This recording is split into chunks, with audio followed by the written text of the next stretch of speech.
Hi guys, gandang hapon. Yan, sinundo namin sila nanay. Sasamba sila ngayon. Yan, kahit matanda na siya si nanay, oh. Diba? Papunta siya sa sambahan. Doon, galing sa bahay nila. At saka papunta doon. Naglalakad lang kami. Tapos yan siya ngayon. Diba?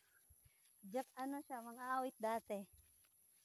Diba? 90, iwan ko. Anong year yun, Nay? 19?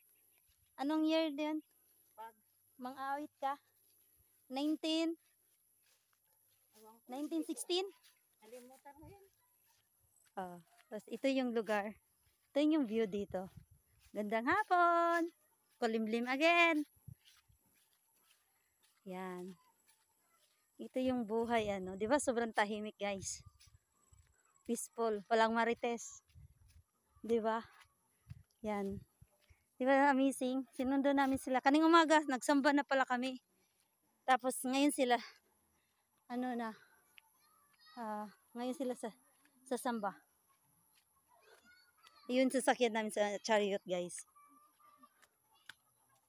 Yan, sasamba yan sila. Tapos yan, mayroong mais. Uy, sobra kainit. Kainit. O diba guys, may mais. Mais. Okay.